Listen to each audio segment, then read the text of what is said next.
اعوذ باللہ من الشیطان الرجیم بسم اللہ الرحمن الرحیم وبہ نستعین. ناظرین السلام علیکم. سید ساجد حسین رضوی ایک بار پھر سے آپ کی خدمت میں حاضر ہے. آپ کا ہمارے چینل زینب میڈیا میں خیر مقدم ہے، استقبال ہے.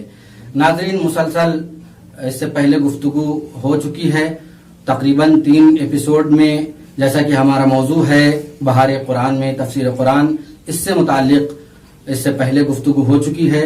آئیے اسی موضوع کو آگے بڑھانے کے لیے ایک بار پھر سے ہم دعوت دیں گے اپنے مہمان خاص حجت الاسلام والمسلمین عالی جناب مولانا احمد رضا زرارہ رضوی صاحب قبلہ کو. آئیے ہم مولانا سے آپ کو روبرو کراتے ہیں. السلام علیکم ورحمۃ اللہ وبرکاتہ. السلام ورحمۃ اللہ. قبلہ ایک بار پھر سے آپ کا ہمارے پروگرام میں خیر مقدم ہے. ہم شکر گزار ہیں کہ آپ نے اس سے پہلے بھی زحمت فرمائی اور اپنے تنگی وقت کے باوجود اس بار پھر سے تشریف لے آئے اور زحمت فرمائی. قبلہ جیسا کہ ہمارا موضوع بہار قرآن میں تفسیر قرآن، اس سے متعلق آپ نے بہت سارے سوالات کے جوابات میں رحمت فرمائے.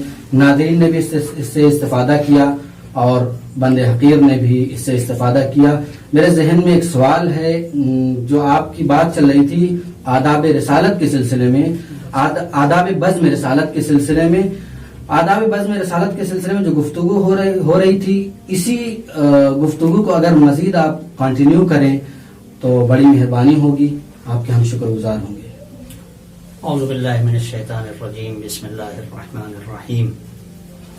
جو گفتگو ہماری چل رہی تھی بزم رسالت میں کس طریقے سے ہمیں بولنا ہے، کس طریقے سے ہمیں بزم رسالت کا پاس و ادب رکھنا ہے.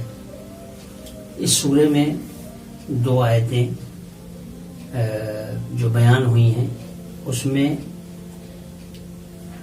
ڈرایا گیا ہے، توبیخ کی گئی ہے کہ بزم رسالت میں اگر یہ فعل انجام دو گے کہ تمہاری سزا یہ ہے. قرآن کا ایک شیوا یہ رہا ہے کہ صرف ڈراتا ہی نہیں ہے بلکہ بشارت بھی قرآن کا شیوا ہے. اچھا. لہذا پہلی 2 آیات میں اگر ڈرایا گیا ہے کہ بزم رسالت میں یہ فعل انجام دو گے تو تمہاری سزا یہ ہے، تمہارے اعمال جو ہے وہ ضائع کر دیے جائیں گے.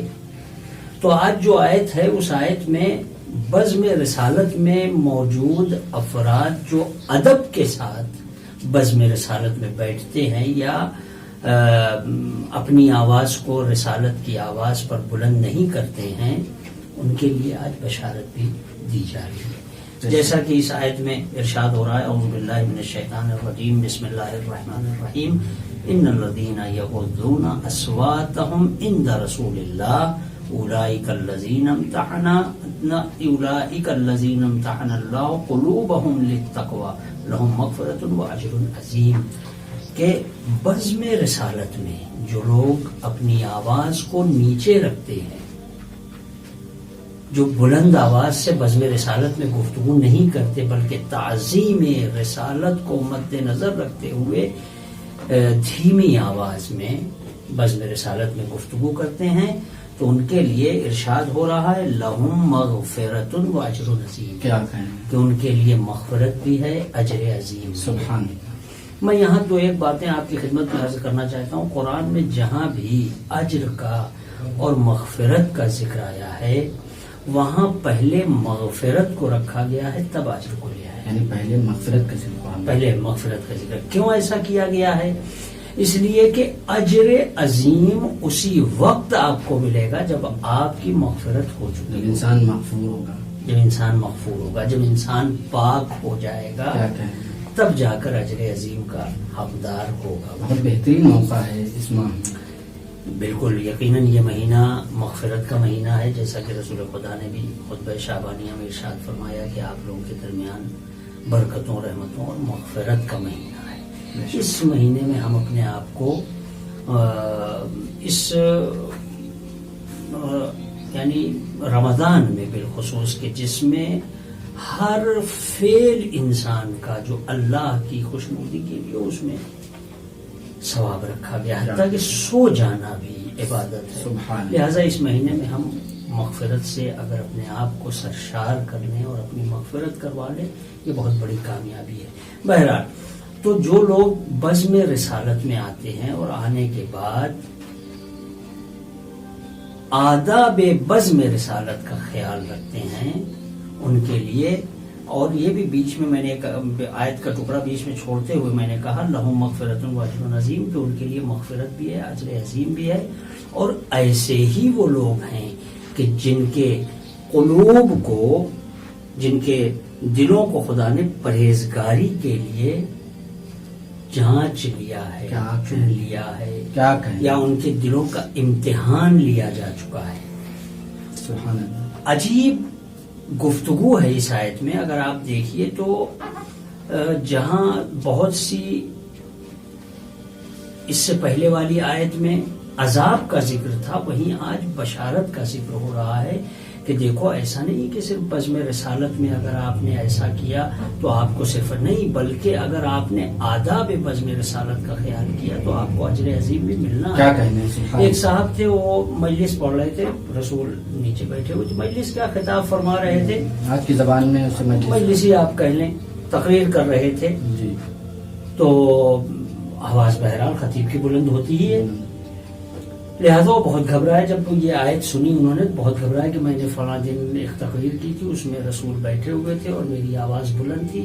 بہت پریشان ہوئے کہ اب تو میرے اعمال ختم کر دیے جائیں گے. تو آپ رسول اللہ کی خدمت میں آئے اور آنے کے بعد کہا یا رسول اللہ مجھ سے غلطی ہو گئی. تو آپ نے کہا نہیں ایسا نہیں ہے، بلکہ اس دن تم بعنوان مقرر کیا کہہ گفتگو کر رہے تھے. یعنی رسول اللہ یہ کہنا چاہ رہے ہیں کہ دیکھو بزم رسالت میں آ کر ایک دوسرے سے گفتگو میں بھی آواز بلند نہ کرو، اس لیے کہ رسالت کی توہین ہو رہی ہے.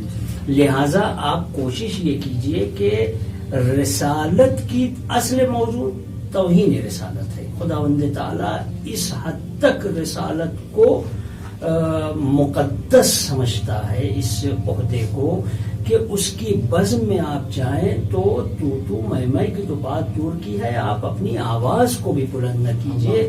اگر آواز بھی بلند ہو جائے گی تو آپ کو آپ کے اعمال ختم کر دیے جائیں گے. اور اسی کے بالکل بالمقابل اگر آپ نے بزم رسالت کا خیال رکھا تو آپ کو اجر عظیم بھی ملے گا اور آپ کی مغفرت بھی ملے گی. جزاکم اللہ. جزاک اللہ قبلہ. بہت ہی بہترین انداز میں آپ نے آداب بزم رسالت بیان فرمائے. انشاءاللہ امید ہے ناظرین اس سے استفادہ کریں گے اور اس آداب بزم رسالت سے سبق حاصل کرتے ہوئے جب بھی حرم میں داخل ہوں گے تو ان آداب کا خیال رکھیں گے. ناظرین ہمارا ایپیسوڈ یہیں پہ ختم ہوتا ہے. جب تک کے لیے ہم انشاءاللہ پھر حاضر ہوں گے، اس وقت تک کے لیے وداع چاہتے ہیں. فی الحال اپنا خیال رکھیں، انشاءاللہ پھر ملیں گے. خدا حافظ، فی امان اللہ، والسلام علیکم ورحمۃ اللہ وبرکاتہ.